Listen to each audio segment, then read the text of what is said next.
కొత్తగూడెం అశ్వారావుపేట నియోజకవర్గం చంద్రుగొండ వెళదాం. అక్కడ బహిరంగ సభలో షర్మిల మాట్లాడుతున్నారు. లైవ్ చూద్దాం. 40,000 ఎకరాలకు సాగునీరు అందించడానికని ఇందిరా సాగర్ ప్రాజెక్టులో 1800 కోట్లు రాజశేఖర రెడ్డి గారు బతుకుండగానే 1100 ఖర్చు పెట్టి దాదాపు 65% పనులు పూర్తి చేశారు. ఇక మిగిలింది కేవలం 30% పనులు, 35% పనులు. కానీ 4 సంవత్సరాలు గడిచిపోయినా ఇప్పుడున్న కిరణ్ సర్కార్ పోదానికి పూర్తి చేయాలనిపించడం లేదు. 100 కోట్లు ఇంకా ఖర్చు పెట్టాల్సి ఉంటే ఆ ప్రాజెక్టు మీద ఈ సంవత్సరం కేవలం 90 కోట్ల రూపాయల ప్రాజెక్టుకు కేటాయించింది ఈ ప్రభుత్వం. అంటే ఈ ప్రాజెక్టుని పూర్తి చేయాలన్న చిత్తశుద్ధి ఈ ప్రభుత్వానికి లేదని స్పష్టంగా కనిపిస్తుంది. ఇదే ప్రాంతంలో ఇక్కడే పక్కనే ఒక బస్సు ప్రమాదంలో 8 మంది విద్యార్థులు, చిన్నారులు చనిపోవడం జరిగింది.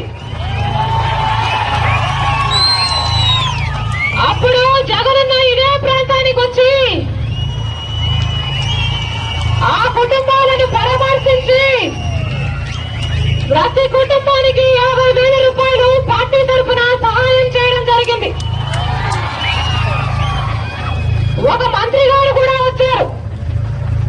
రామిరెడ్డి వెంకటరెడ్డి గారని ఒక మంత్రి గారు కూడా వచ్చి ఒక్కొక్క కుటుంబానికి 5 లక్షల రూపాయలు ఇస్తామని, 2 ఎకరాల భూమి కూడా ఇస్తామని, ఉద్యోగం కూడా ఇస్తామని, ఆ బ్రిడ్జ్ బాగలేదు, హై లెవెల్ బ్రిడ్జ్ ఒకటి కడతామని చెప్పి వెళ్లిపోయాక వీటిలో ఏ ఒక్కటైనా జరిగిందా అని మిమ్మల్ని అడుగుతున్నాం.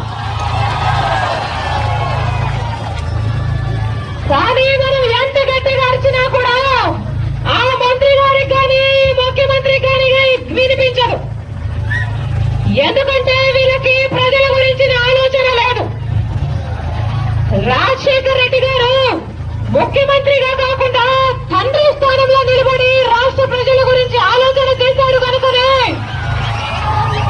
ఈ రోజుటి వరకు కులాలకు, మతాలకు, ప్రాంతంగా కూడా రాజశేఖర రెడ్డి గారిని గుండెలో పెట్టుకుని సజీవంగా కొలుస్తున్నారు ప్రజలు. రైతులకి అండగా నిలబడి రైతుని రాజుగా చూశాడు రాజశేఖర రెడ్డి గారు. రాజశేఖర రెడ్డి గారు బతుకున్న కాలంలో 7 గంటలు ఉచిత విద్యుత్ ఇచ్చాడు, నీళ్లు ఇచ్చాడు. రైతులకి విత్తనాల ధరలైతేనేమి, ఎరువుల ధరలైతేనేమి పెరగనివ్వలేదు. మద్దతు ధర కూడా బ్రహ్మాండంగా కల్పిస్తే ఎంతో మంది రైతులు అప్పుల నుంచి బయటపడి లాభాల వైపు నడిచి ఎంతో మంది రైతులు బాగుపడిన రోజులవి. రాజశేఖర రెడ్డి గారు 12,000 కోట్లతో రైతుల కోసమని రుణమాఫీ కూడా చేసిన రోజులవి. రాజశేఖర రెడ్డి గారికి ముందు చంద్రబాబు గారు ముఖ్యమంత్రిగా ఉన్నప్పుడు రూపాయి వడ్డీకి రుణాలు ఇచ్చేవారు రైతులకి, మహిళలకి. కానీ రాజశేఖర రెడ్డి గారు ముఖ్యమంత్రి అయిన తర్వాత రైతులకి, మహిళలకి పావల వడ్డీకి రుణాలు ఇస్తే ఎంతో మంది మహిళలు బ్యాంకు ముఖము చూసి ఎరుగని మహిళలు కూడా బ్యాంకు వరకు పోయి డబ్బులు తీసుకుని ఆర్థికంగా స్థిరపడిన రోజులవి.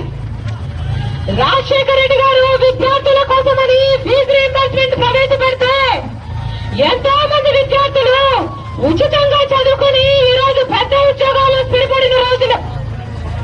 రాజశేఖర రెడ్డి గారు బతుకున్నప్పుడు డబ్బు లేని కారణంగా ఎవరి చదువు ఆగిపోకూడదు, మీరు ఏది కావాలంటే అది చదువుకోండి, డాక్టర్ అవుతారా, ఇంజనీర్ అవుతారా, ఎంబీఏ చేస్తారా, ఎంసీఏ చేస్తారా, ఫార్మసీ చేస్తారా, ఏది కావాలంటే అది చేయండి, ప్రభుత్వం చదివిస్తుంది అని భరోసా కల్పించారు రాజశేఖర రెడ్డి గారు.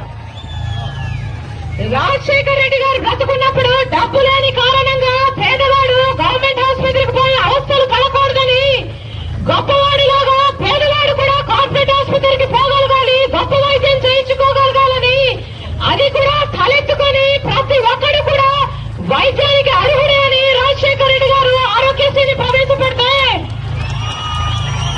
లక్షలు విలువ చేసే వైద్యాన్ని లక్షల మంది ప్రజలు పొందిన రోజులవి. అని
ఈ రోజు ఎంతో